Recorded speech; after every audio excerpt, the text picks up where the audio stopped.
Une production du Studio SF. Mais me revoilà. Après ces semaines de pandémie, j'ai dû prendre une pause d'Elle parle et je suis vraiment contente de revenir en studio.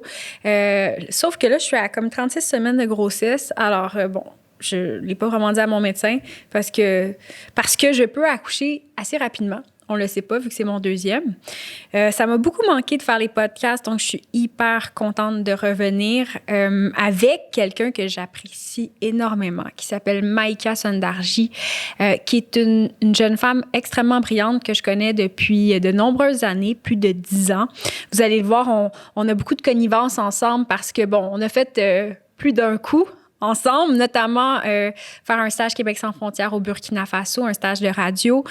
Maïka, c'est donc une jeune auteure à suivre, vraiment. Elle a écrit Perdre le Sud, donc c'est un essai qui vise finalement à amener une critique du néolibéralisme et des impacts sur les populations marginalisées du Sud. C'est vraiment très bon. J'ai hâte de vous la faire découvrir.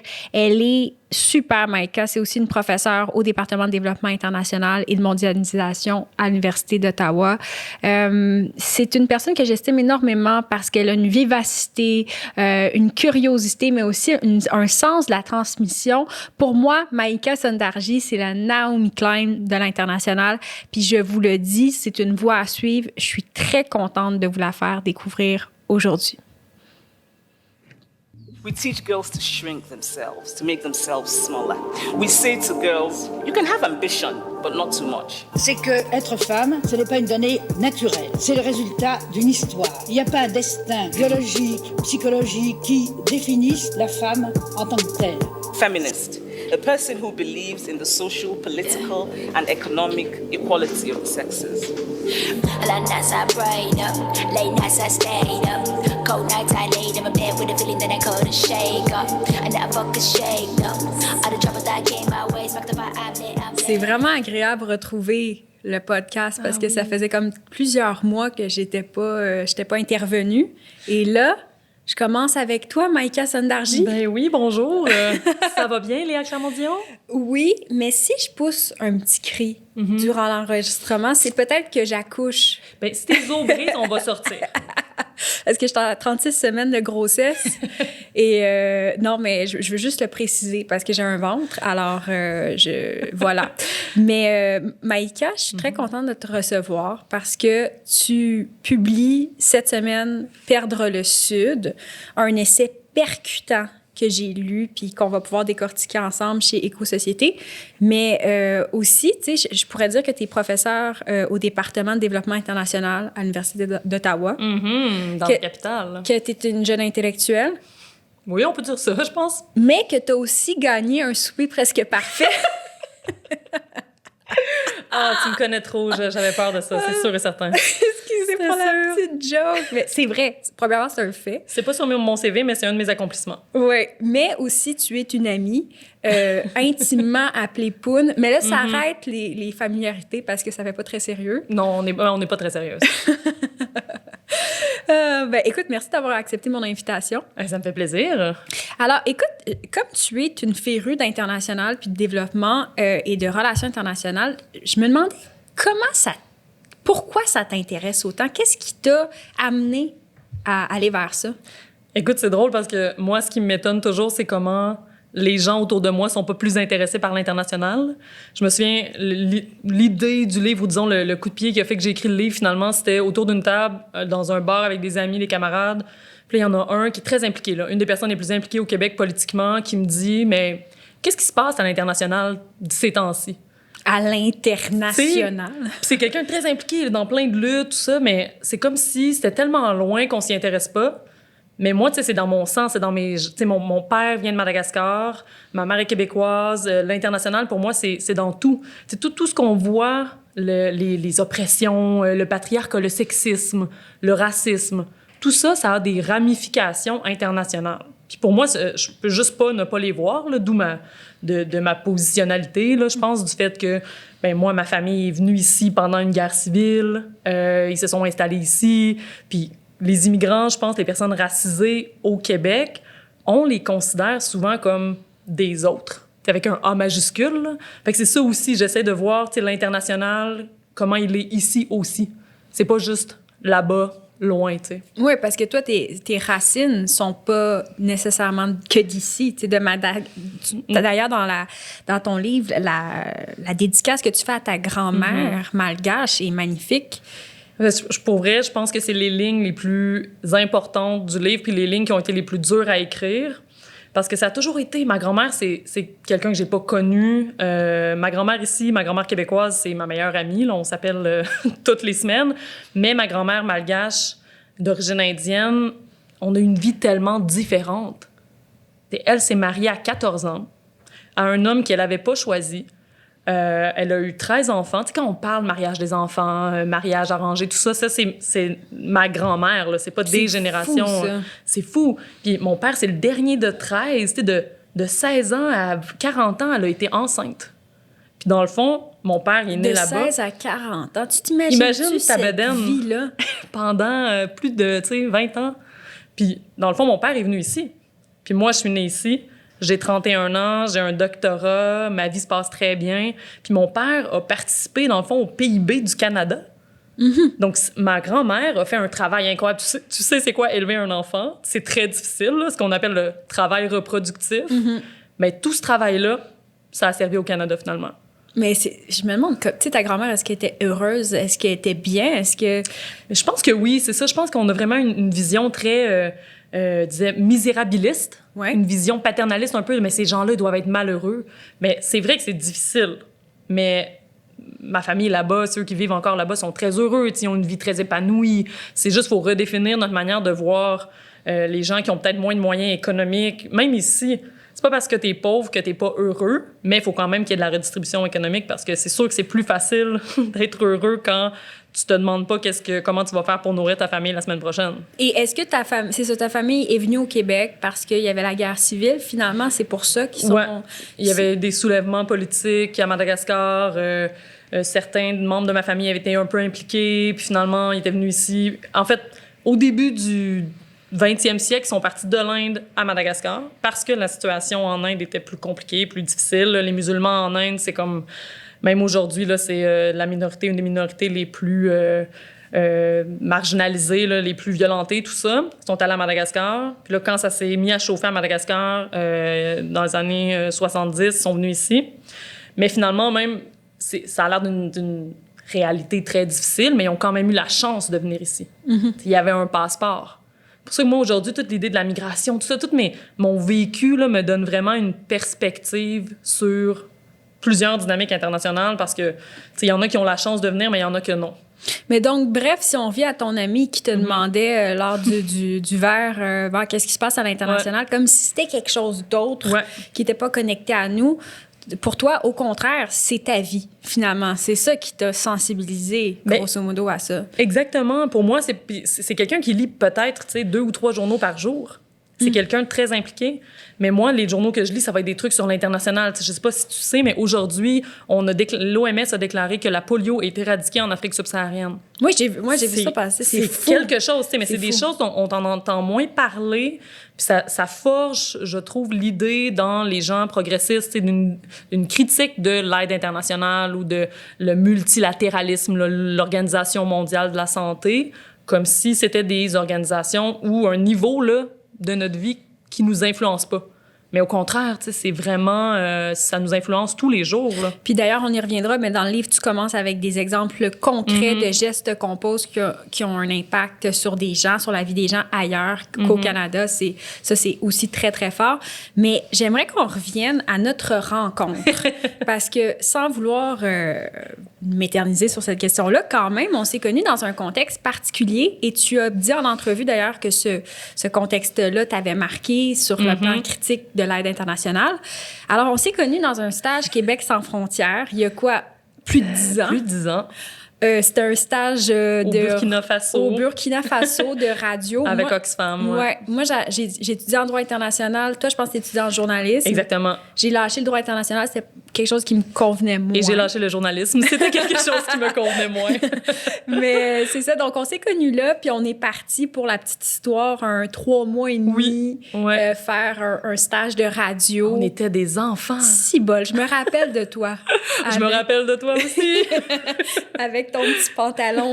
Ah oui, toi, j'ai pas tellement changé finalement. Je suis revenue à ça. Oui, Mon petit pantalon d'indienne. Oui, c'est ça. Mais je me rappelle de toi très bien étant très idéaliste, très, je sais pas, porté vers l'espoir de changer le monde. Je pense qu'on était toutes les deux comme ça. Oui. Là, mais ça, vraiment. mais ce que je trouve, ce qui m'a formée, c'est que j'avais cet esprit-là de on va peut-être participer un peu à changer le monde. Aujourd'hui, je suis très critique de ce type de projet-là. Le nôtre, je pense, était quand même vraiment en partenariat, c'est vraiment avec les populations, avec l'organisation Mouniou, là, des femmes avec qui on travaillait. Mais souvent, il y a des projets comme ça qui sont juste, dans le fond, plus pour nous que pour aider réellement. Puis je pense qu'il faut juste sortir de cette mentalité-là où on est blanc, puis là, on vient aider des populations. Puis tu te souviens... Ça, c'est le complexe du white savior. Le complexe du sauveur. Ouais, comme ça. quoi, on pense que les Blancs, nous, on est arrivés à un stade dans nos vies où on est moderne et développé et où on va aider les autres à se développer. Puis je sais pas si tu te souviens, moi, j'avais vraiment eu une réaction quand les femmes de l'association Mouniou, je pense que ta mère d'accueil était la directrice présidente. Oui, Laurence. Puis là, à un moment donné, ils nous propose de faire le projet de un concours dans la ville. Là, où on allait nettoyer, les secteurs allaient nettoyer leur quartier. Puis là, on allait donner un prix au secteur le plus propre. C'était comme ça leur idée du projet. C'est vraiment bizarre, ça. Je trouvais ça vraiment bizarre. T'as dit ça à Plus on est de fou, plus on lit. T'as rappelé le projet, puis j'étais comme, mais c'est bizarre. Mais non, mais c'est ça. C'est sûr que nous, on avait 20 ans. On trouvait ça bizarre. On va bizarre. donner un prix. Je me rappelais pas de ça. Puis là, moi, je me disais, mais un prix, c'est à quelqu'un. Puis là, ils ont proposé une chèvre. Le secteur qui aura le plus nettoyé son quartier va gagner une chèvre. Puis là, tu sais, je me disais, mon Dieu, tu sais, moi, je suis au baccalauréat, je suis assez intelligente, je pense que c'est pas une très bonne idée parce que la chèvre va aller à qui? Puis là, finalement, ils nous ont expliqué, ça m'a marqué vraiment, là. Ils nous ont expliqué que là-bas, le gouvernement fait pas la collecte des déchets, dans le fond. C'est quelque chose que pour nous, c'est acquis. Mais pour eux, c'est souvent des femmes, des veuves qui vont passer là, dans le quartier avec une charrette puis 2 chèvres pour ramasser les déchets en échange d'un peu d'argent. Puis finalement, si une chèvre meurt, il n'y a plus de collecte de déchets. Là, ça crée des problèmes sanitaires, justement, là, des maladies, puis tout ça. Fait que là, si c'est un problème, c'est vrai qu'une chèvre, ça peut être extrêmement utile. Puis, donc là, je me suis dit, finalement, pour vrai, j'ai fait plusieurs autres projets, là, après, avec différentes organisations. Puis ce projet-là, ça a été un de ceux qui a fonctionné le plus. Ben, tu vois, moi, j'ai aucun souvenir de ça. Là. Je comprends. Tu me rappelles, ça m'a peut-être marqué plus que moi. Je me rappelle juste de la formation qu'on a donnée où j'ai imité le bruit de la chèvre, la grande pertinence. Non, mais sincèrement... Ils t'ont adoré, là. C'était extraordinaire. Non, mais en tout cas, on rentrera pas là-dedans. Mais tu sais, à part... Moi, je me rappelle plus de la formation de radio qu'on a donnée, puis au numérique. Je me rappelle de ça très bien. Je me rappelle avoir collaboré. Mais cet aspect-là, quand tu l'as mentionné à Plus on est de fou, plus on lit, ça m'a frappé à quel point, peut-être, finalement, on n'est pas nécessairement équipé aussi avec la perspective critique quand on arrive dans ces contextes-là. Tu sais, je trouve que c'est un peu tendancieux. Puis là, même t'sais. nos formations, ils avaient reçu du matériel de l'Organisation internationale de la francophonie. On leur a appris à utiliser des logiciels, mais qui, parmi ces gens-là, utilise encore ces logiciels? T'sais, est-ce qu'ils n'ont pas d'ordinateur à la maison? Donc, même peut-être ces formations-là, je me demande là, si ça a été vraiment... périn sur le long terme. Puis on n'avait même pas le droit de critiquer l'organisation. Ça, c'était ça me fascinait, mais c'est pour avoir vu d'autres cas de missions humanitaires, pour avoir participé à d'autres projets, moi, je trouvais aussi qu'il y avait un aspect très bureaucratique, et ça, tu le soulèves dans ton livre, un aspect comme moins appliqué, qui semble vraiment comme pensé par le haut, le bottom-up, et qui est plus ou moins pertinent au final. Ben c'est ça. Je pense que c'est vraiment un livre sur il y a une partie sur la coopération internationale, là, vraiment, de certains problèmes, comme celui-là. Le fait qu'on pense les projets dans les pays du Nord, on arrive, on implante un projet, puis on s'attend à ce que ça fasse boule de neige. Mais ça a été... C'est un peu moins le cas maintenant. Mais avant, par exemple, la Banque mondiale allait dans un village et décidait où il allait mettre les pompes à eau. Il amenait l'eau potable, mais il décidait où les pompes allaient aller. Mais si tu mets la pompe un peu à l'extérieur du village où les femmes, s'ils vont risquer des violences sexuelles ou autre chose, c'est pas une bonne idée. Puis les pompes à eau, personne va les utiliser. Donc, il y a toutes sortes de petits projets comme ça qui étaient bons dans le théorique, mais finalement, sur le terrain, ça l'était pas. Donc, il faut vraiment essayer de penser... tu sais, le proverbe que j'aime bien, il faut pas apprendre à quelqu'un à pêcher. Faut pas donner un poisson, il faut lui apprendre à pêcher. Ben moi, je pense qu'il faut absolument pas donner un poisson. Apprendre à pêcher, non plus, parce que peut-être qu'ils n'ont pas le goût de pêcher. Peut-être que historiquement, ils feraient d'autres choses. Fait que c'est vraiment de travailler en collaboration, mais en redistribuant là, quand même la richesse, là, parce qu'on s'entend que la richesse n'est pas très bien divisée dans le monde. Mais grosso modo, ce voyage-là t'a quand même donné... Ben ce voyage-là, ce séjour-là, t'a marqué à ce point tel que tu t'es dit après ça, bon, ben moi, je vais continuer. Ouais. Puis avec un regard critique, probablement... Oui, c'est ça. Ça m'a vraiment donné le coup de pied de me dire, OK, je pense qu'il y a des problèmes liés à ça. Puis là, moi, je venais de Madagascar, j'étais déjà à Madagascar, de réaliser, la première fois que tu vois un enfant dans la rue qui a rien à manger, imagine Elio, imagine ton enfant qui est là, puis qui joue, tu sais, qui est sale un peu, qui joue. C'est cliché un peu, mais c'est là que tu réalises qu'il y a des inégalités dans le monde, puis on ne peut pas rester silencieux par rapport à ça. Mais après ça, quand tu te mets à travailler avec des populations, tu réalises qu'ils savent souvent mieux que toi comment régler leurs propres problèmes. Mais l'idée, c'est qu'il y a de l'exploitation, il y a de l'oppression, il y a une accumulation de richesses dans les mains de certaines personnes, le fameux 1%, ce qui fait qu'à un moment donné, ça stagne. Mais ouais, ça m'a vraiment changé ce voyage-là. Ça a développé peut-être, pas l'empathie, mais je pense que des fois, on est tellement déconnecté de ça que c'est vrai que le côté positif, c'est probablement de renforcer cette empathie-là puis de découvrir. Mais en même temps, il y a comme un élément là-dedans quand on sort de ce genre d'aventure-là que tu te dis et qu'on est impuissant. Puis ça, c'est difficile à vivre, je trouve. Mais tu vois, c'est ça que j'essaie de mettre de côté un peu ce sentiment d'impuissance parce qu'effectivement, je pense que c'est pour ça que beaucoup de personnes ne vont pas s'intéresser à l'international parce que c'est trop loin, c'est comme si ça n'avait aucun impact dans nos vies. Mais là, j'essaie de développer un peu une moralité, tu sais, de dire comment est-ce qu'on devrait agir, comment est-ce qu'on devrait penser, puis de nous faire réaliser que tout dans notre vie est lié à l'international. Ce qu'on consomme, notre mode de vie, comment on peut vivre. Souvent, tu sais, quand on va dans un hôtel, c'est des femmes du Sud ou des femmes racisées qui vont s'occuper de nous, tout ça. Donc, c'est des dynamiques internationales. Bien, justement. Donc, on va en parler. Donc, Perdre le Sud, décoloniser la solidarité internationale, c'est un essai que j'ai beaucoup aimé, justement parce qu'il y a un aspect critique de ce que tu appelles l'ordre mondial institutionnalisé dans un premier temps. Et là, tu vois aussi la répercussion à travers, finalement, l'aide internationale. C'est finalement de démontrer les effets délétères sur les groupes marginalisés de l'ordre mondial, entre guillemets. Ça, c'est une expression que j'avais jamais entendue. Et après ça, tu nous présentes un projet politique alternatif qui est l'internationalisme radical. Et j'ai apprécié le fait que, justement, tu fais pas juste critiquer, tu as un projet politique ou qui offre une certaine éthique, une morale, mais aussi des solutions. Donc, pour aller dans le vif du sujet, c'est quoi l'ordre mondial institutionnalisé? Écoute, ça vient de Nancy Fraser qui appelle le capitalisme un ordre social institutionnalisé. Puis ça, c'est très fréquent dans des mouvements anticapitalistes ou de gauche. On va parler du capitalisme comme étant ce système qui est imbriqué au sexisme, au racisme, tout ça. Mais souvent, je pense qu'on oublie l'aspect international. Parce que c'est pas juste qu'ici, il y a des travailleurs qui sont exploités. C'est pas juste qu'ici, il y a des femmes qui vivent du sexisme ou du racisme. Il y a le fait qu'on exploite les communautés autochtones, que ces gens-là sont mis à l'écart de la richesse commune.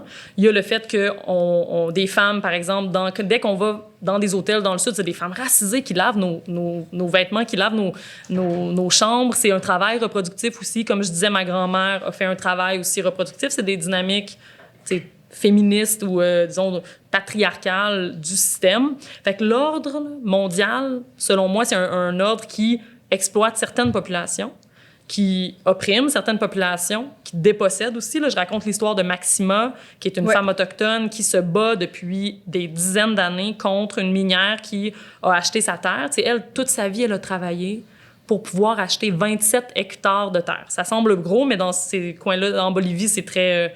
il y a beaucoup d'espace. Donc, elle achète 27 hectares.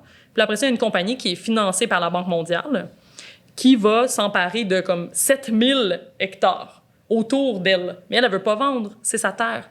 Puis là, elle est obligée de se battre tous les jours pour pouvoir... Mais dans le fond, la mine, elle, prend des matériaux pour produire des choses que nous, on va acheter, que nos gouvernements vont acheter.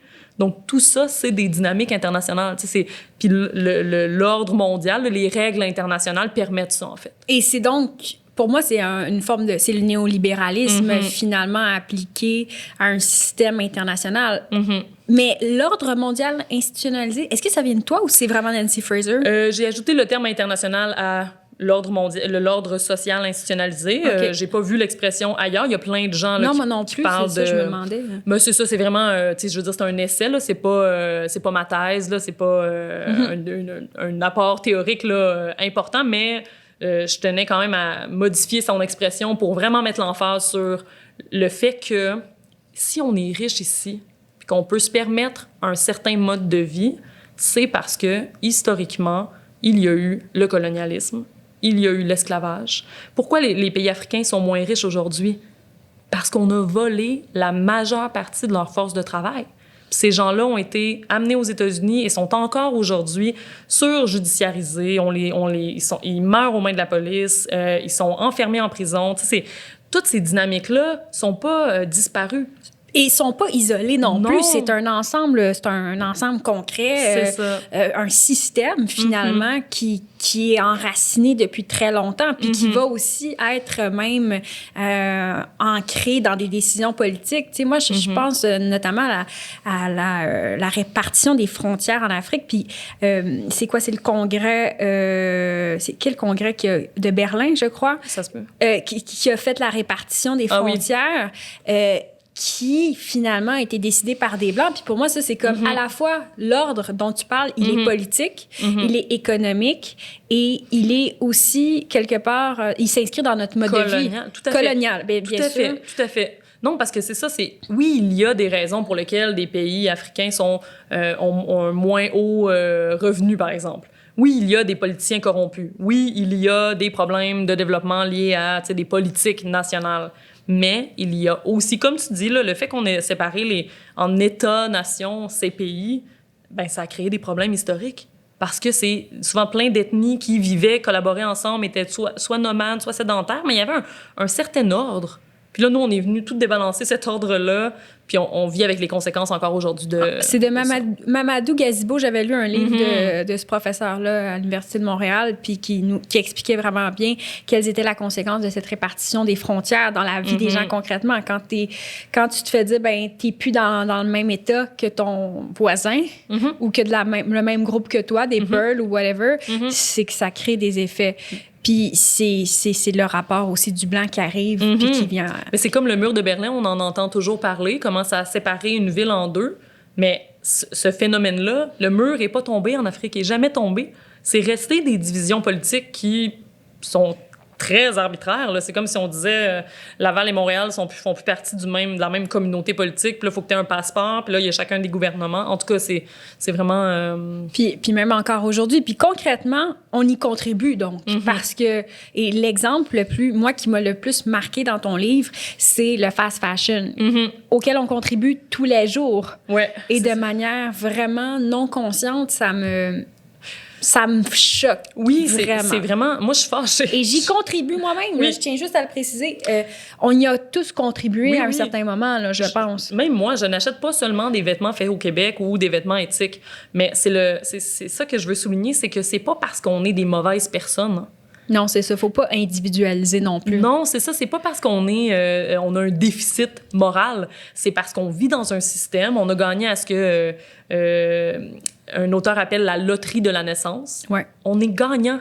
Puis c'est pas de notre faute, là. On vit ici. Tu sais, moi, c'est pas de ma faute si j'ai pas le vécu de ma grand-mère.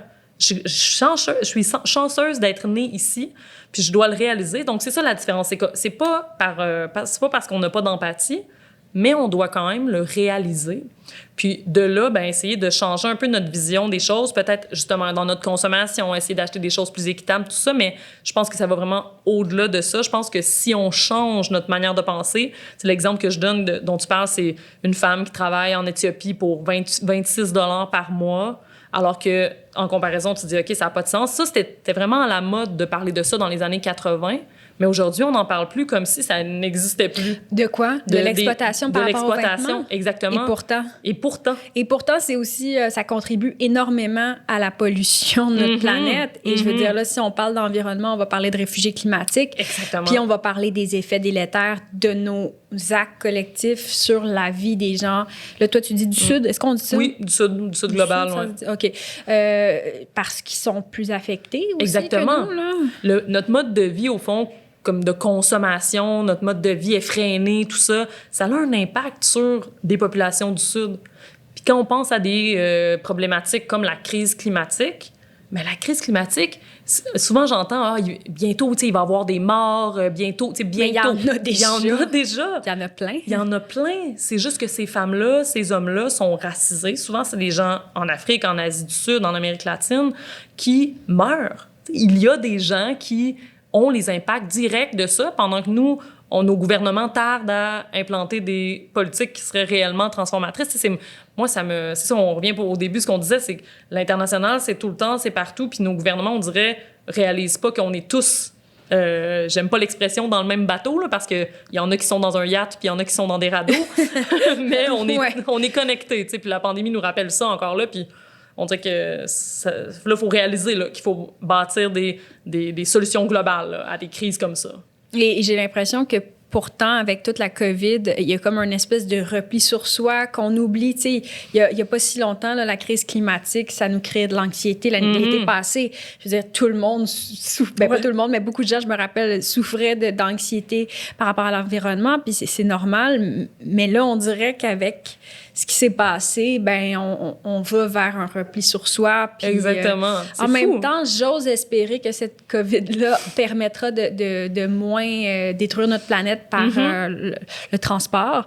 Espérons ça. Ben, on réalise que c'est possible. Ben c'est possible de vivre autrement. Exactement. Tu sais, là, il y avait une crise climatique pas juste à nos portes, là, était déjà entrée, la crise climatique. Puis on n'osait pas dire, les gouvernements n'osaient pas dire on va arrêter de consommer, de produire, on va réduire, tu sais, on va vers une décroissance, finalement. Mais là, on est obligé, c'est ça. Là, on est en décroissance parce qu'on est obligé. Mais il faut prendre ça comme une opportunité pour vraiment transitionner vers un autre système. Ouais, comme Laure Varidel dit aussi, de retenir ça. Mais tu parles dans les impacts concrets, donc oui, de l'environnement, mais il y a aussi l'aspect très fort genré et raciste, évidemment. Comment concrètement ça se... c'est ça, ça s'articule. On dirait qu'au sein du monde canadien ou du monde américain, on comprend mieux. T'sais, il y a des gens, des femmes et des hommes noirs qui vont se faire tirer par la police. Comme s'ils se font littéralement assassiner par la police. Ça se voit. Mais il y a le principe, on parlait de la crise climatique, le racisme environnemental. Ça, c'est quand c'est le fait d'accepter ou, disons, de permettre, même certains gouvernements vont encourager la construction d'une usine, par exemple, très polluante dans des communautés marginalisées ou racisées. Donc, même aux États-Unis, les usines de traitement des déchets, tout ça, c'est souvent dans des quartiers défavorisés où il y a majorité de personnes noires. Ben, c'est par racisme environnemental. Le fait qu'en ce moment, c'est surtout des femmes racisées qui vont devoir se battre contre les changements climatiques et qui sont les premières touchées, bien ça, c'est... Pourquoi est-ce qu'on accepte ça? Si c'était à Longueuil, là, qu'il y avait une inondation terrible, il y a eu même des inondations en Californie il y a 2-3 ans, je pense. Puis là, tout le monde est élevé. Qu'est-ce que tu veux dire? Donc, les femmes sont plus responsables quand plus touchées adviennent les... Oui, Isabelle Auclair, qui est professeure je pense, en développement international, en tout cas, au chargé de cours à l'Université Laval, elle a écrit là-dessus, sur l'impact genré des effets climatiques, comme quoi elles étaient plus les femmes responsables quand ça arrivait. S'il y a une inondation, par exemple, là, il y a des inondations au Bangladesh en ce moment, bien, souvent, les femmes, déjà, elles restent dans leur village, alors que les hommes vont travailler en ville. Donc, parfois, ils sont pas là quand les crises arrivent, mais aussi, les femmes... Ici comme ailleurs, on est socialisés à prendre soin des enfants, prendre soin des personnes âgées, prendre soin de la communauté. Fait que souvent, elles vont rester sur place pour vraiment s'occuper que tout le monde soit en sécurité. Ou si elles vont porter des saris, des robes, donc par tradition. Et là, s'il y a, par exemple, une inondation ou des feux de forêt, ça peut avoir ça va être plus difficile de grimper aux arbres, ça va être plus difficile de se mettre en sécurité, tout ça. Donc, il y a toutes sortes de dynamiques. Puis moi, ce que j'ai réalisé récemment, c'est que souvent, comme Maxima, l'Autochtone, la femme autochtone bolivienne dont je parlais, c'est les femmes qui vont être aux premières lignes dans les batailles contre les changements climatiques. Mais celles qu'on voit, c'est surtout des Greta Thunberg ou des David Champagne. C'est vrai que le visage est très blanc hein, de oui, cette lutte. mais pourtant, comme la violence sexuelle. Aussi. C'est vrai. Alors que finalement, il y a des réalités beaucoup plus importantes, mais comme c'est des gens qui nous ressemblent moins, on va moins en parler. Et qu'ils ont peut-être moins d'audience médiatique, moins Exactement. de reconnaissance. Et là, quand tu parles de Nancy Fraser, ça me parle beaucoup parce que j'ai l'impression que ton livre répond à une volonté argumentative à la fois économique, mais aussi culturelle. Et c'est ce que Nancy Fraser prône, c'est d'allier les deux pans. Ouais. Souvent, c'est déconnecté, puis toi, tu arrives à rester connecté à la question économique. Je veux dire, tu as fait ta thèse sur la Banque mondiale, mais aussi aux effets culturels. Et ça, oui, parce je trouve que c'est vraiment pertinent. J'ai beaucoup milité, j'ai beaucoup eu de projets avec des gens qui se disent anticapitalistes ou des gens très militants sur le plan économique. Puis là, c'est des gens super... ils travaillent vraiment politiquement, ils font du bon travail, mais dans mes conversations, de ma positionnalité, des fois, je trouvais qu'ils prenaient pas en compte des dynamiques racistes ou des dynamiques sexistes.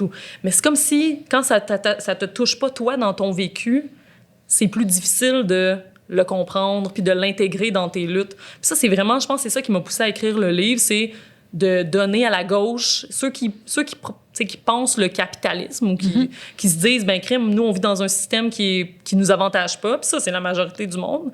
Ben comment aussi ça s'imbrique avec du racisme puis du sexisme, parce que tout ça, c'est relié. Là. Puis Nancy Fraser, c'est pour ça que j'utilise son expression, en fait, parce que...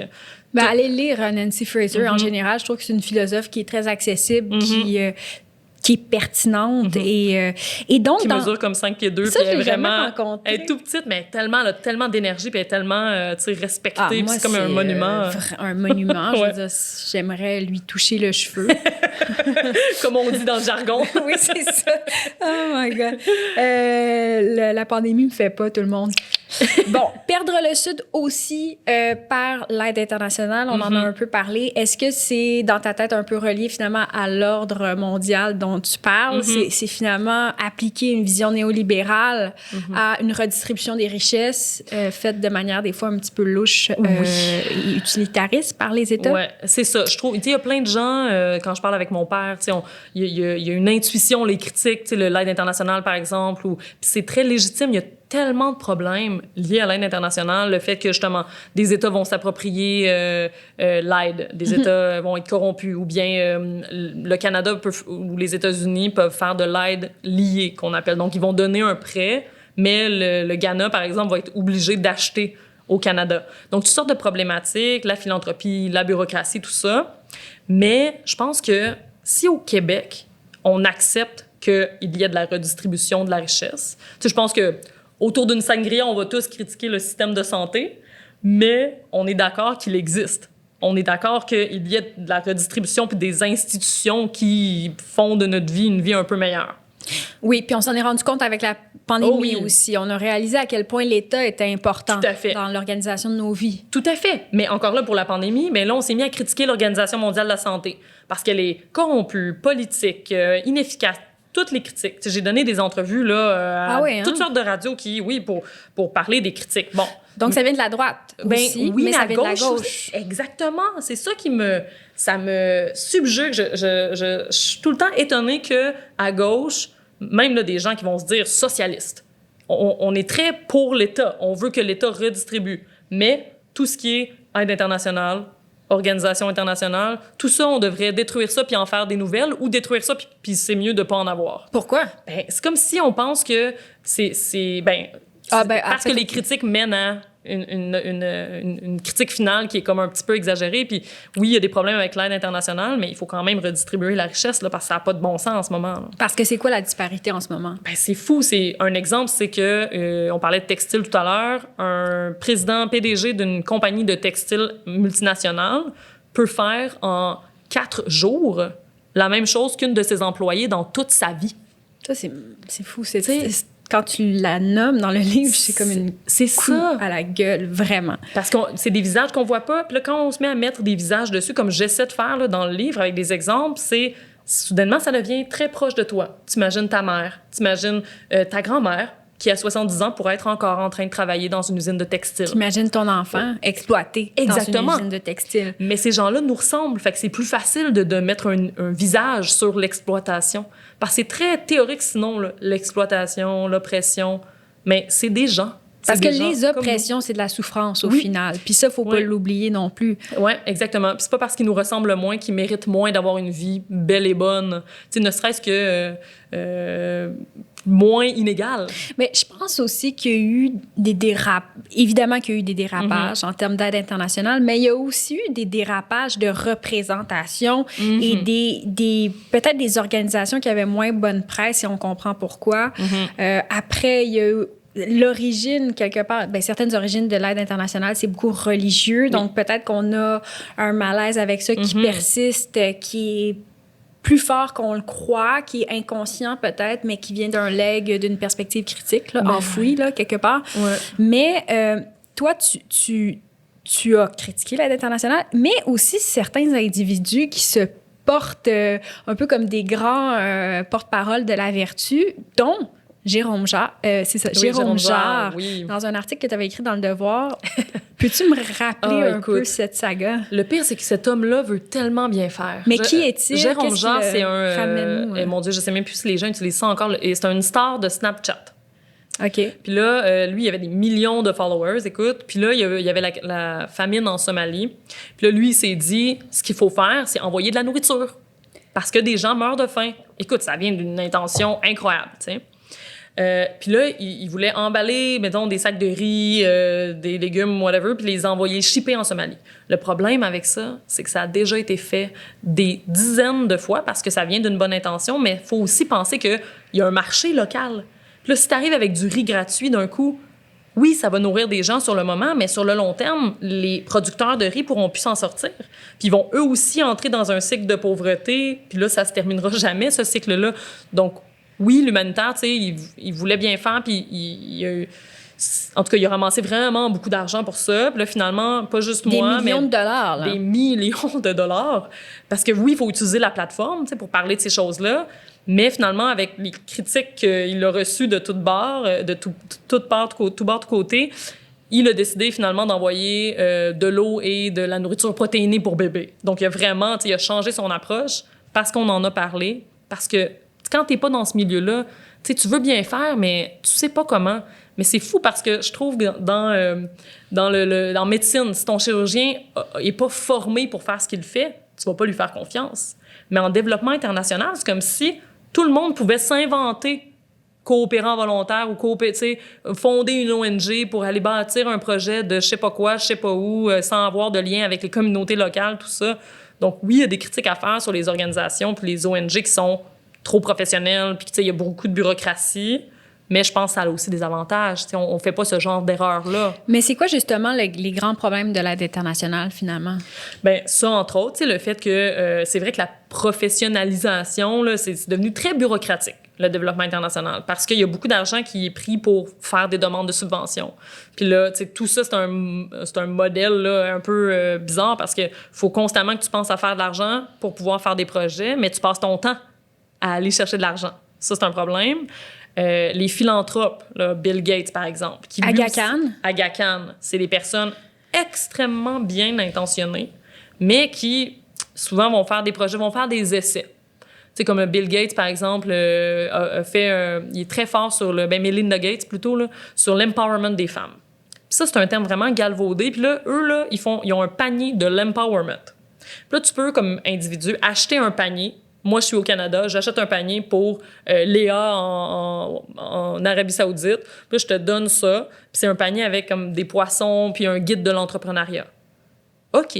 Mais si c'est une femme qui a moins de moyens, c'est pas nécessairement avec ça qu'elle va réellement gagner du pouvoir. Tu sais, t'es féministe, tu penses à plein de dynamiques, les violences sexuelles au sein du foyer. Peut-être qu'elle va recevoir ça, mais que finalement, elle va être encore en situation d'exploitation par son mari ou par sa société. Ou, ça veut pas dire que ça va la libérer, ça va juste lui donner peut-être un salaire individuel, mais il y a beaucoup de communautés, en Afrique subsaharienne en tout cas, où c'est plutôt collectif d'habitude. Les prêts, c'est nous qu'on a imposé un système où, tiens, je vais te donner un prêt de 300 $, puis tu me le redonnes à moi. C'était pas comme ça avant, là. C'était beaucoup plus collectif. Fait que la philanthropie, souvent, ils ont des bonnes idées, mais ils vont imposer un genre de modèle très occidental qui ne fit pas du tout avec les conditions locales. Fait que c'est toutes sortes de problèmes dont je parle. Fait que c'est à la fois l'impérialisme aussi qui persiste à travers le choix qui est donné, le choix d'argent, le choix des pays. Il y a des intérêts économiques derrière. Puis là, c'est ça. Ce que tu racontes, c'est un peu de garder le contrôle un peu sur l'ex-colonie, entre guillemets. Complètement. La France, il y a ce qu'on appelle la France-Afrique. Ouais. Puis là, c'est comment la France va prêter seulement à des anciennes colonies françaises. Ou encore, le gouvernement conservateur avant de Harper qui donnait juste à des ONG religieuses. Les États-Unis ne vont pas encore financer des programmes de santé reproductive et maternelle parce qu'ils ont peur que ça mène à de l'avortement. Mais dans beaucoup de pays, là, c'est un problème extrême de tomber enceinte très jeune, puis d'être pris avec ton bébé, puis c'est des cycles. Mais comme c'est politique, eux, ils veulent pas. Là, c'est tout, il y a toutes sortes d'intérêts politiques qui viennent d'une mentalité coloniale, une mentalité occidentale, puis qu'on devrait essayer de... Puis la mentalité coloniale n'est pas juste dans l'aide, mais aussi dans la structure économique. Les programmes d'ajustement structurel ont eu des effets énormes dans les populations. Peut-être juste rappeler ce que c'est pour... Dans les années 80, on faisait des prêts de développement. Là, c'est des prêts sans intérêt à des pays du Sud, mais on a imposé, là, Léa, des politiques... tellement drastique de privatisation, de réduction du gouvernement. Là, on arrivait au Malawi, puis on disait, vous dépensez trop, gouvernement, réduisez de moitié. Puis là, le gouvernement se disait, mais là, je vais pas renvoyer la moitié de mes employés. Donc, ce qu'ils ont fait, c'est réduire de moitié le salaire de tout le monde. Et là, ce que ça a fait, c'est la corruption. Les petits travailleurs là, du gouvernement, les policiers, se sont mis à se dire, ben là, je viens de baisser de moitié mon salaire, je vais commencer à demander des backshish, de l'argent aux gens quand je les arrête. Donc, tout ça, ça a créé des systèmes aussi. C'est des politiques, par exemple, d'ouvrir les frontières.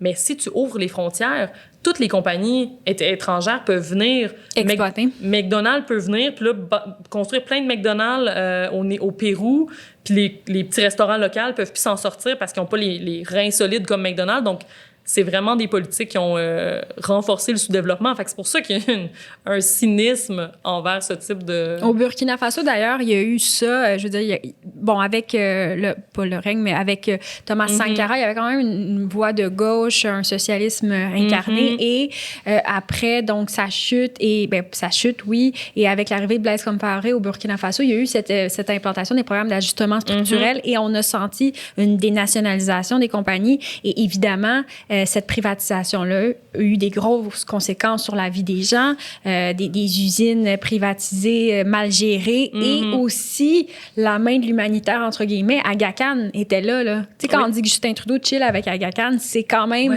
problématique. Complètement. Parce que c'est pas juste une fondation, Aga Khan, qui se veut altruiste. C'est-à-dire, ils ont des intérêts économiques immense.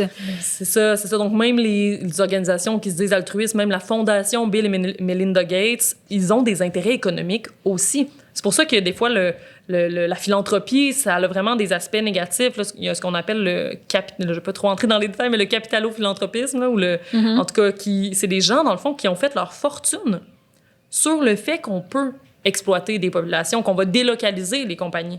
Puis après ça, ils vont se dire « Ah, mais là, je vais aussi investir des millions dans des programmes... » La redistribution. C'est ça, mais est-ce que c'est réellement de la redistribution ou c'est juste des pansements sur des plaies ouvertes? Ou de l'évasion fiscale. Ou de l'évasion fiscale. Ou de l'évasion fiscale. Donc, trouvons un moyen de faire de la coopération, de faire du développement, mais de manière décoloniale, d'une manière qui est plus solidaire. Tu sais, le solidaire, là, ça vient d'un mot dans le droit français au 15e siècle. Ça veut dire, le solidaire, c'est le commun à plusieurs. tu sais, quand on pense à la crise climatique, à la pandémie, c'est ça, il faut réaliser que le monde dans lequel on vit, c'est un commun à plusieurs. On devrait tous se le partager, puis on devrait essayer de le protéger ensemble. Et justement, parlant de solidarité et de justice, là, toi, tu fais l'appel à l'internationalisme radical. Pour repenser donc la solidarité, pour repenser notre façon d'agir et pour arrêter de considérer l'international comme l'autre, l'intégrer dans notre quotidien. C'est quoi ce projet-là? Écoute, c'est dans le fond, comme tu disais tout à l'heure, à la fois un projet moral, comme comment est-ce qu'on devrait penser, qu'est-ce qu'on devrait changer dans nos têtes pour intégrer mieux à la fois les personnes racisées, les autochtones, les populations du Sud global dans notre manière de voir le monde, et à la fois un projet politique, où là je liste des idées de politique, de quel type d'organisation internationale on devrait bâtir, quel type de politique féministe on devrait avoir à l'international. Puis tout ça, c'est pour essayer de voir comment est-ce qu'on peut bâtir un monde qui est différent, comment, dans le fond, on peut intégrer dans notre communauté politique des gens qui nous ressemblent moins. Fait que là, la communauté politique, dans le fond, c'est le Québec, disons. Dans le fond, on accepte qu'il y a de la redistribution ici. On aide les gens qui sont ici, qui nous ressemblent. Donc, c'est une communauté, mais souvent, quand les gens sont à l'extérieur, on va moins les intégrer, comme que ce soit des femmes voilées, qu'on va vouloir imposer des règles à elles seules parce qu'on les considère comme étant à l'extérieur de notre gang, ou des personnes dans des pays du Sud, des immigrants ou des réfugiés, à qui on va vraiment accorder moins de protection. Tu sais, les enfants aux États-Unis là, qui se font enfermer dans des prisons à l'entrée parce ils arrivent avec leurs parents, puis là, ils ont été pris des semaines souvent tout seuls. Tu sais, pourquoi est-ce qu'on ferait ça à des enfants ici? Tu sais, des gens qui arrivent sur notre territoire. Ils sont sur notre territoire. On n'est plus dans le Moyen-Âge où on pouvait faire des outlaws, là, des hors-la-loi. Ça ne devrait pas exister, mais ça, c'est parce que on protège les droits humains des gens qui nous ressemblent. Puis quand il y a une crise à l'international ou un tremblement de terre, on va être beaucoup plus... on va envoyer beaucoup plus d'argent, on va être beaucoup plus intéressé si c'est des gens, par exemple, en Europe, que des gens en Afrique. Là, c'est juste de me demander dans le livre, j'essaie de dire, OK, mais pourquoi? Comment est-ce qu'on peut faire pour essayer de changer ça un peu? Pas de dire on va toujours regarder juste des nouvelles internationales, là, c'est pas ça, mais de au moins essayer de voir... Ça, tu l'identifies par l'universalisme politique, donc en termes de droits, avoir les mêmes droits, mais en même temps, c'est une idée, mais je me dis, mon Dieu, à appliquer, je veux dire, on veut pas revenir, je crois, à une espèce d'instance désincarnée comme l'ONU. Tu sais, je veux dire, on s'entend que justement, en termes de droit international, il y a rien qui s'applique partout. Donc, mais d'essayer le plus possible de s'entendre sur une reconnaissance des droits pour éviter justement ce que tu racontes, finalement, les marginalisations, les injustices que l'on commet, on peut les éviter si on considère dans notre vision politique. Donc, si, par exemple, Justin Trudeau veut améliorer son programme ou sa vision du politique à l'international qui a été décevante, c'est le moins qu'on peut dire. De ce qu'on peut dire, qui a été décevante. Donc, d'intégrer ça. Ouais. C'est pas de créer un gouvernement mondial, là. C'est vraiment pas ça. C'est vraiment... puis c'est vrai que ça peut paraître comme ça quand j'en parle, mais c'est vraiment de se dire, OK, si, disons, au Canada, là, au Québec, si Pierre-Carl Péladeau faisait 1 milliard par jour, puis que les gens au bas de l'échelle faisaient $1 par jour, on n'accepterait pas ça. Mais à l'international, c'est ça, la disparité. C'est juste de voir comment est-ce qu'il y a des choses qu'on n'accepterait jamais ici, mais qu'on l'accepte quand c'est des populations qui nous ressemblent moins. Puis là, je parle souvent de cet exemple-là, mais quand Jack Minchin, le chef du NPD, avait dit en campagne qu'on devrait amener l'eau potable aux communautés autochtones dans le Nord. Puis là, il y a un journaliste qui avait demandé, mais comment est-ce qu'on va faire pour payer pour ça? Comment est-ce qu'on va faire pour... Sérieusement, si ça avait été genre des gens à Longueuil qui avaient manqué d'eau potable, on se serait pas demandé... Qu'est-ce que t'as contre Longueuil? J'aime beaucoup Longueuil. J'adore Longueuil. J'aime beaucoup ça qu'il y ait de l'eau potable. Mais si ça avait été là, ou disons à Laval ou à Sherbrooke, jamais on se serait posé la question parce que c'est normal que les gens aient l'eau potable. Mais là, c'est une communauté autochtone qui vit sur notre territoire. Mais c'est ça, je l'ai défini aussi les populations autochtones ici comme des autres. on les met à l'extérieur, puis dans le fond, c'est des communautés du Sud aussi, si on le pense comme des communautés exploitées, marginalisées. Si on brainstorm aussi, cet aspect-là de ton projet de l'internationalisme radical pourrait s'appliquer à l'eau. Le droit à l'eau. Au Québec, on consomme, et ça, c'est des données qui datent d'il y a 15 ans, là, c'était 700 litres d'eau par jour en moyenne, alors qu'un Africain, ça va être en moyenne, je sais pas moi, 20 litres. Aux États-Unis, c'est plus encore. Donc, ça, le droit à l'eau, ça va être une question, c'est une ressource fondamentale. Tony Clark et Maud Barlow ont écrit un super livre là-dessus, L'or bleu. Mais l'eau, ça, c'est un exemple très concret. Complètement, c'est Parce ça. qu'on a des ressources ici. Exactement. On a exploité des ressources aussi, nous. Ben, le Canada et autres, là. Bon, peut-être pas comme la France et les États-Unis, mais quand même, les minières canadiennes, on pourrait s'en reparler. Mais on a exploité des ressources. Donc, quand les peuples qu'on a exploités vont être en carence d'eau, et c'est déjà le cas, qu'est-ce qu'on va faire? C'est quoi notre légitimité? Est-ce qu'il faut... C'est ça. Éthiquement. C'est ça, parce qu'en ce moment, mais... c'est normal qu'on. Puis là, je reviens sur ta question tantôt. C'est normal qu'on privilégie les gens au Québec. C'est normal qu'on ait plus de solidarité. C'est juste naturel. On vit ici, là, c'est normal. Mais par exemple, par rapport à l'eau, on permet quand même à des compagnies d'embouteiller l'eau du Québec pour des peanuts, pour qu'après ça, ils aillent les vendre, les bouteilles d'eau, à des pays en Afrique de l'Ouest où il n'y a pas d'eau potable. Et c'est 1000 fois plus cher que le pétrole. Une eau embouteillée, là, et voilà. La valeur, c'est ça. Oui, puis les compagnies font des millions de dollars par année là-dessus. C'est juste ça. Comme, c'est pas de dire on va distribuer l'eau à tout vent, tout le monde prenez notre eau, mais c'est de dire pourquoi est-ce qu'on permet les compagnies de le faire, puis de faire du profit là-dessus, parce qu'on vit dans un système qui permet ça. Ça, c'est fondamental. Ça devrait... En tout cas, l'exploitation de l'eau de cette façon-là, c'est absolument révoltant. Et ça va l'être de plus en plus. Ça va être un enjeu avec la crise climatique. Et c'est déjà le cas. Donc, c'est scandaleux de voir des Dasani, Nestlé vendre l'eau. Mais après ça, ils ont une barre de chocolat équitable. Puis là, le reste, c'est de l'exploitation à tour de bras. Tu sais, c'est vraiment... les multinationales profitent de l'esprit un peu solidaire pour faire certaines... Fait qu'il faut vraiment bien s'informer à savoir c'est quoi les trucs qui sont vraiment solidaires. Tu sais, pas encourager des compagnies comme ça qui ont une petite part de leur production qui est équitable, mais le reste, c'est de l'exploitation. Donc, il y a cet aspect-là, puis il y a aussi l'aspect... Ben, tu parles d'internationalisme... comment t'appelles ça? Non, d'internationalisme méthodologique. Donc, ça, c'est l'idée qu'on priorise pas l'international. Ben, c'est d'intégrer, c'est de voir comment est-ce que l'autre peut être aussi partie de nous. Donc, c'est de voir comment la mondialisation est aussi au Québec. Dans le fond, de toutes ces dynamiques-là dont on parle depuis tout à l'heure, comment est-ce que, dans nos recherches, dans notre vision du monde, on peut voir qu'elles sont aussi ici? Donc, c'est de déconstruire l'idée qu'il y a des dynamiques ici et des dynamiques à l'international. Puis c'est pas juste dans la consommation, c'est aussi dans le fait que les gouvernements font des choix qui les avantagent, qui nous avantagent, dans des accords économiques, par exemple. Et là, nous, on va avoir des contrats, on va avoir des jobs ici, mais parce qu'il y a d'autres personnes ailleurs qui en souffrent. Donc, c'est méthodologiquement, là, c'est d'intégrer ces problématiques-là dans notre vision du politique. Les accords internationaux, en termes économiques, ont un grand impact aussi. Puis dans ce que tu disais concrètement, là, comme impact que j'ai appris, en fait, que je savais pas, toute la question des brevets, qu'on enlève, en quelque part, le droit des brevets des pays du Sud, là, par exemple, des semences, etc. Ils n'ont plus de distribution. Nous, on vole ça. Ça, c'est une... C'est fou. Pour la pandémie, c'est un des problèmes ce qui va être le plus important, c'est ce qu'on appelle le régime de propriété intellectuelle, là, les brevets pour les vaccins. Souvent, c'est des compagnies multinationales qui sont basées ici, qui vont avoir le brevet pour des dizaines et des dizaines d'années.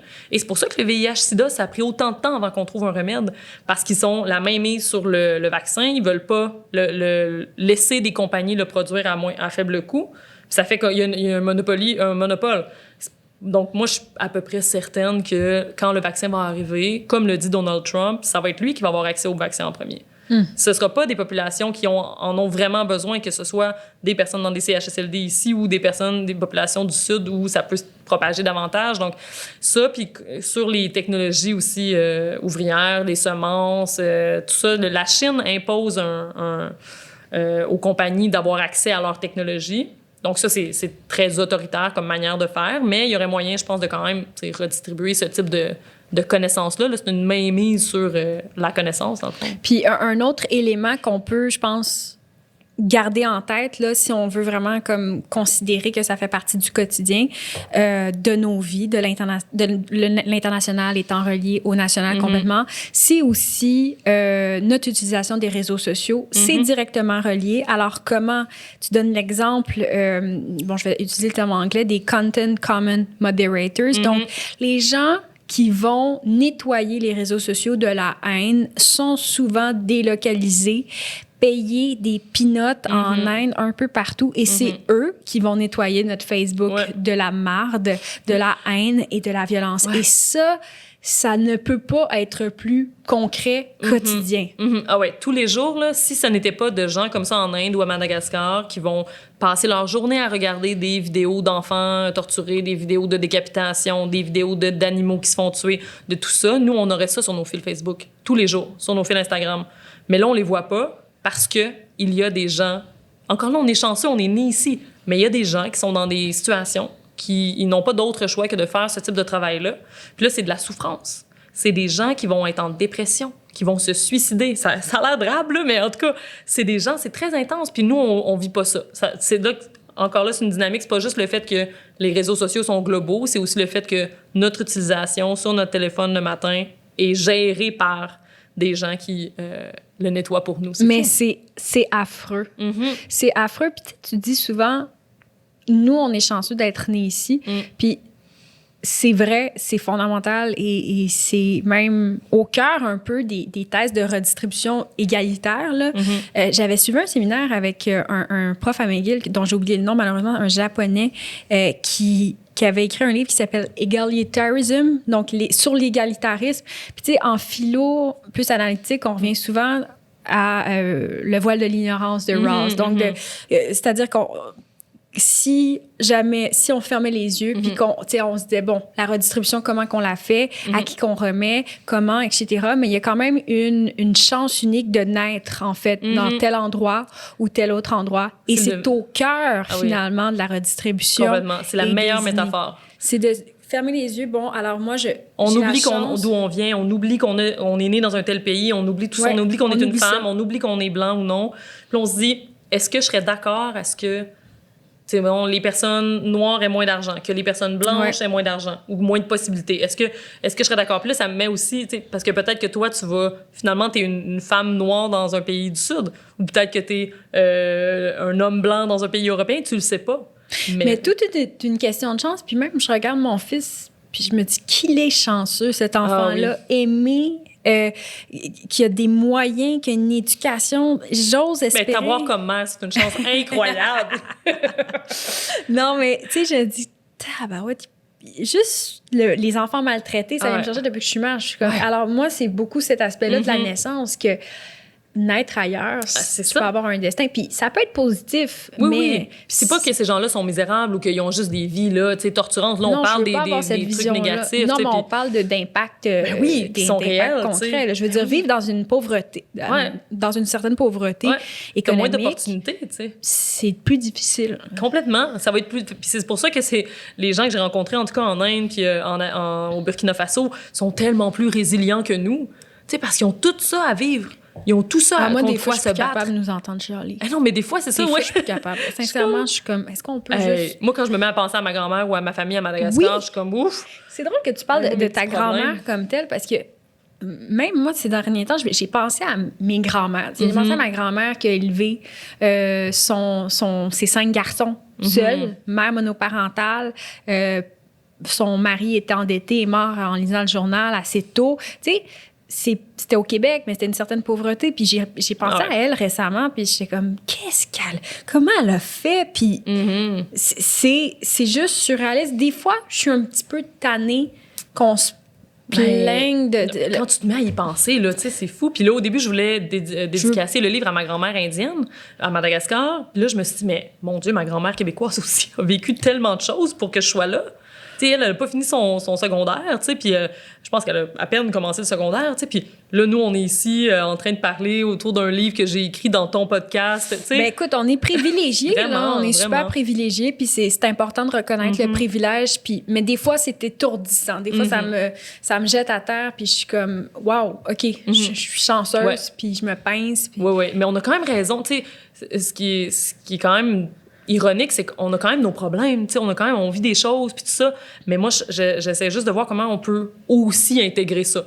Ouais, et dans... tu parles aussi du féminisme décolonial, donc dans cette perspective-là, pour mieux, je dirais, affronter ces inégalités-là. Comment concrètement, donc, ça s'articule pour toi, cette portion du féminisme décolonial? Ben, parce que ça fait très longtemps là, que je me considère comme féministe. Je me souviens, on était au Burkina, je pense qu'on était déjà féministe, on savait pas trop ce que ça voulait dire, mais... Ouais, on savait pas trop, mais on l'était. On l'était, là, tu sais. Mais au fil du temps, j'ai réalisé que, oui, les femmes, tu sais, oui, il y a des problèmes de genre, il y a des problèmes liés à la sexualité, tout ça, mais il y a aussi, c'est imbriqué avec des dynamiques économiques, des inégalités économiques et des inégalités coloniales, je dirais, et racistes. Tu sais, c'est pas juste de dire il y a une femme noire va vivre plus de problématiques, c'est juste que faut comprendre le monde dans sa complexité. Puis il y a tous ces systèmes-là qui s'imbriquent, puis ça crée le monde dans lequel on vit. Puis toutes les dynamiques sont influencées par du racisme, du colonialisme, de toutes sortes de systèmes, puis il faut comprendre ça. Puis c'est pour ça que là, j'essaie d'intégrer ça là, le plus possible pour essayer de voir comment on peut faire de ce monde un monde meilleur. Parce que si on pense juste au patriarcat, ben c'est une partie, tu sais, de notre vie. C'est pas tout. Et pour s'introduire à cette perspective-là, parce que souvent on me demande des lectures, Mohanty, est-ce que... Chandra Mohanty, mais c'est un petit peu plus compliqué. Françoise Vergès, qui a écrit un tout petit livre, tu sais, Le féminisme décolonial. Il y a plusieurs autres personnes, mais oui, Chandra Mohanty, là, une indienne extraordinaire. Ouais, Adichie, qui est dans ton, je pense, dans ton intro aussi, qui est extraordinaire aussi. Ah oui, donc elle s'inscrit dans le féminisme décolonial. Je pense que... Intersectionnel rejoint le décolonialisme, évidemment. Mais c'est ça, c'est très similaire. Il y a des différences là, théoriques petites, mais je pense qu'il y a beaucoup de féministes antiracistes, des féministes noires aux États-Unis, Bell Hooks, par exemple, qui a des livres très accessibles. Je suis en train de lire en ce moment là, les violences sexuelles sur les femmes esclaves, puis après ça, dans les prisons, tout ça. Bell Hooks ou Angela Davis. C'est toutes des femmes qui sont, dans le fond, soit antiracistes ou décoloniales, mais c'est la même gang. Intersectionnel, Black feminism, ça se rejoint. OK, donc, dans cette perspective-là, tu l'intègres. Oui. Hormis, donc, ce livre « Perdre le Sud », publié chez Écocécité, je le redis, parce que vous me demandez souvent des lectures. Alors, moi, ce livre-là, je le recommande. L'année dernière, j'avais interviewé Martine Delvaux.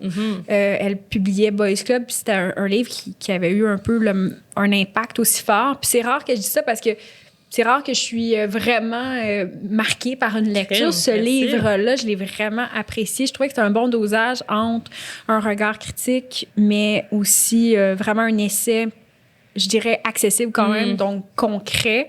Alors, je vous le suggère. Merci. Et sinon, à côté de ça, Maïka, Oui. comme tu es un peu hyperactive, à côté de tes cours que tu donnes, d'ailleurs, félicitations, tu as été embauchée au département de développement international de l'Université d'Ottawa, ce qui est pas peu dire. 31 ans, premier travail. Réel travail. Super. Mais sinon, tu es aussi directrice de Femmes Expertes. C'est quoi ça, Femmes Expertes? Écoute, je suis vraiment contente que tu en parles. Avec ma collègue Laura Shine, on a fondé une organisation il y a 2 ans. C'est pour les journalistes, c'est pour aussi des gens qui organisent des événements, des colloques, toutes sortes de choses qui se disent « Ah, mais il n'y en a pas de femmes, les hommes vont dire oui. » Puis là, c'est sûr que Stephen Guilbeault, plus maintenant, mais Stephen Guilbeault, quand il n'était pas ministre, répondait toujours aux appels. Mon chum, qui est un intellectuel... Jonathan Durand-Folco. Oui, pour ne pas le nommer, répond toujours aux appels. Fait que les journalistes, souvent, ils vont se rabattre sur les gens qui répondent, qui vont dire oui à des demandes d'entrevue. Les femmes, on est moins confiance en nous, on va moins dire oui. Donc, on essaie avec Femmes Expertes d'encourager les femmes à parler, à répondre à des entrevues. On a aussi un répertoire en ligne de femmes expertes. Pour valoriser l'expertise, pas juste des femmes blanches aussi, des femmes racisées, des femmes autochtones, mais pas juste sur des trucs féministes. Il y a des femmes autochtones qui sont spécialistes de la biomarine. il y a des femmes racisées qui sont spécialistes du droit national. Donc, il y a toutes sortes de gens là-dedans. En tout cas, on est rendu à 800 femmes avec leurs contacts et tout. Donc, pour aider les journalistes, là, parce que c'est dur, tu sais, tu as été journaliste, là, c'est dur avoir des deadlines puis avoir des gens en entrevue. Puis là, faut que Mais tu moi, bookes. je fais ça, refuser. Sincèrement, Ben oui. je fais beaucoup ça, refuser des entrevues parce que, j'ai pas le temps.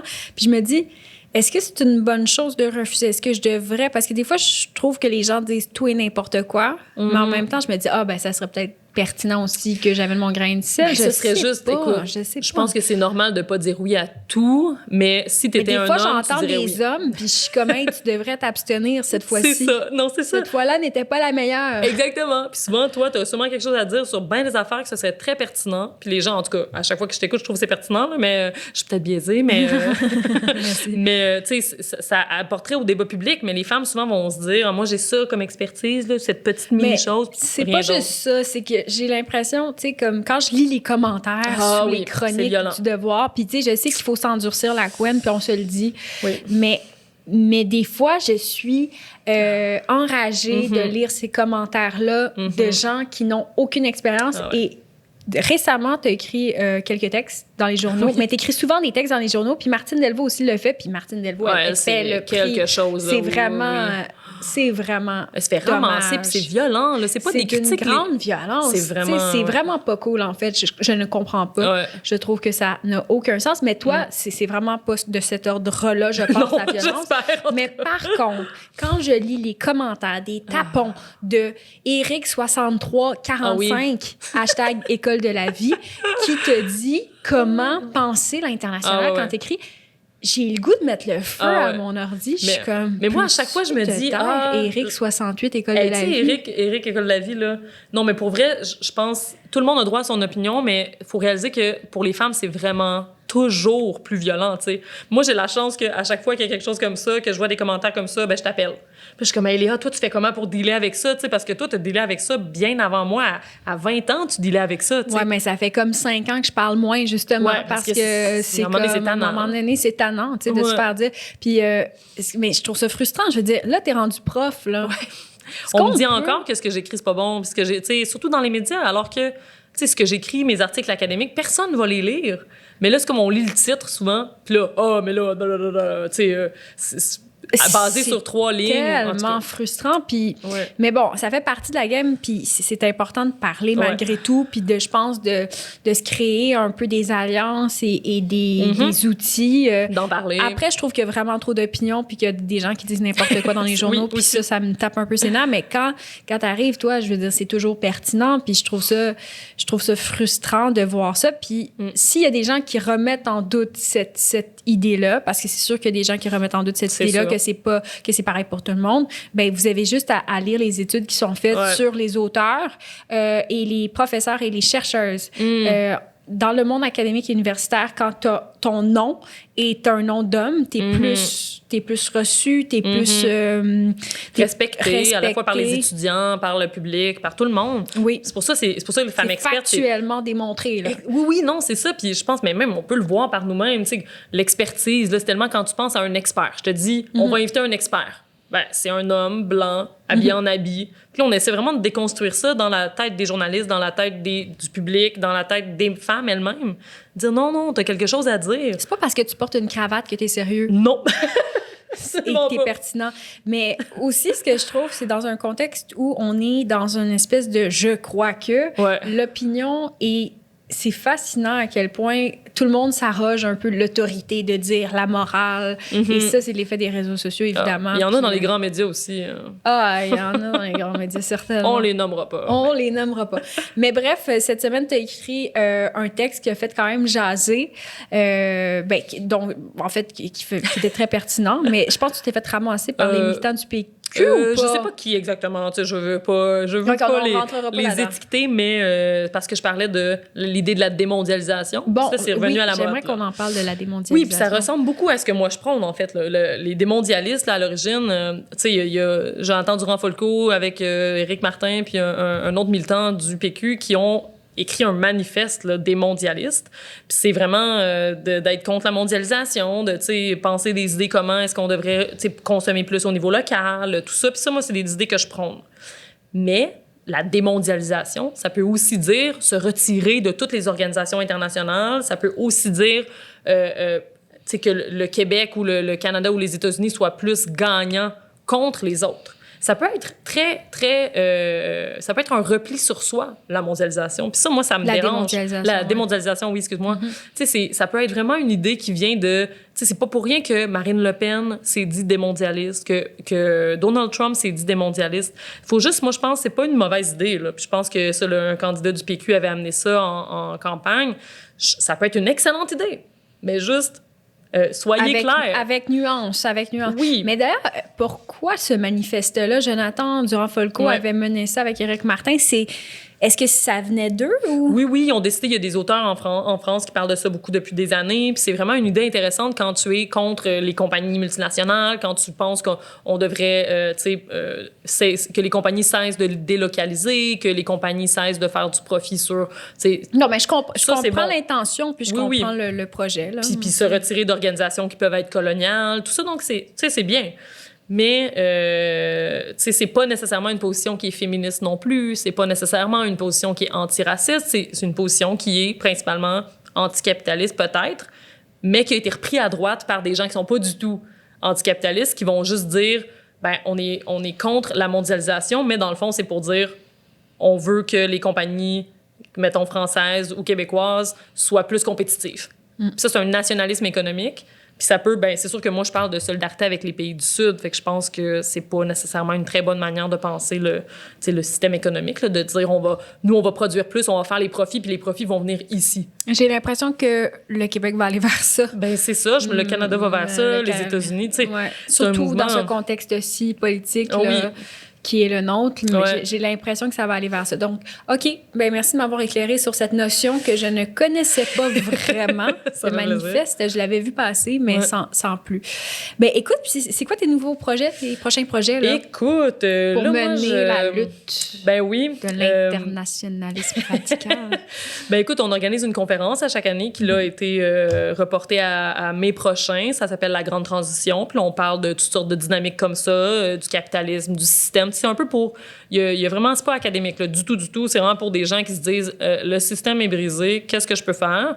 Fait que ça, c'est la grande transition. Mais sinon, moi, mes projets de recherche, là, je vais aller en Inde. Mais là, évidemment, je pourrais pas y aller de sitôt. Mais pour voir les mouvements de femmes là-bas, comme qui s'organisent, il y a vraiment des mouvements là, qui se battent. Oui? Là, des mouvements de travailleuses, souvent du secteur informel, qui ont des organisations puis qui se bâtissent là, des réseaux pour se soutenir entre elles. Là. C'est une manière très collective de voir l'émancipation, puis je vais aller essayer de m'inspirer de ça. Tu as identifié des groupes? Il y a une organisation qui s'appelle le Self-Employed Women Association, puis c'est une organisation qui a organisé les travailleuses du secteur informel. C'est des femmes. En Inde, c'est 80% de l'économie, c'est informel. Puis ces femmes-là, dans le fond, évidemment, ils n'ont pas de syndicat, ils n'ont pas d'organisation, ils n'ont pas d'association. C'est des femmes qui vont conduire des petits taxis, des femmes qui vont rouler des cigarettes, des femmes qui vont garder des enfants. Bon, là, ils les ont mis ensemble, puis je veux voir, de voir c'est quoi, comment ils font ça, puis comment on pourrait s'inspirer de ça pour peut-être pour ici ou... Donc, tu penses faire ça quand? Tu sais pas. Quand les frontières vont réouvrir. on va attendre le vaccin, je pense. Bon, maintenant, la vraie question. Un souper presque parfait. C'est vrai. C'est ce que j'agace tout le temps. Maïka, avec ça, à chaque fois que je l'introduis à quelqu'un, je lui dis que c'est la gagnante d'un souper presque parfait. Je pense que c'est ce qui intéresse le plus les gens, d'ailleurs. Oh, oui, on veut savoir c'est qui dit les petits commentaires, là. Donc, qui pose les questions. Moi, c'était pas Duchamp, c'était un réalisateur dont j'oublie le nom, car cela fait plusieurs années. Ça fait quand même... On va dire que ça fait près de 8-9 ans, là. Ah oui? Il faudrait que j'en vienne, hein? Il faudrait que t'en viennes. Non. C'est un souvenir important dans ma vie. Je voudrais aussi dire que Maïka, durant notre voyage au Burkina Faso, il faut que j'arrête avec ça. J'ai l'air d'une ma tante qui raconte toujours, qui radote les affaires. Mais il me semble que tu conduisais la moto. Est-ce que j'ai conduit la moto? Non? Peut-être une fois. Non, il faut pas le dire. Non, je sais pas. Non, je sais pas. On n'avait pas le droit de faire ça. Mon Dieu, je pense pas qu'Oxfam va nous revenir en disant Ça se peut très bien, mais je pense pas qu'on va être puni d'aucune Non? manière. OK. Non, mais on a fait des choses. Écoute, tu t'es fait... non, tu t'es pas fait tatouer, c'était un... Ah, au du henné. Ah, my. On était jeunes et folles. Moi, j'avais bien des boutons d'en face parce que je buvais beaucoup de Fanta. Ah, on buvait énormément de Fanta. C'est vrai. Genre, j'ai tellement bu de liqueur Ah cet oui, été-là. Je ah pense oui. que je me nourrissais à la liqueur. C'était pas très... Ouais. Moi, je mangeais bien là, à la maison, mais il y avait du Fanta tous les repas. Ah, mais moi, je buvais de la liqueur, j'étais accro. Je sais Ah pas, oui. c'était comme mon café de l'époque. Mais bon, c'est pas vraiment intéressant pour les auditeurs et les Non, auditrices, mais donc en je vais tout cas- je vais me taire. On en parlera autour d'un souper Ben, bientôt. écoute, alors, je conseille tout le monde de lire Perdre le Sud. Puis j'espère qu'il y en aura d'autres, Maïka. J'espère aussi. Là, je vais prendre une petite pause, mais bientôt. Ben, merci beaucoup. Merci à toi.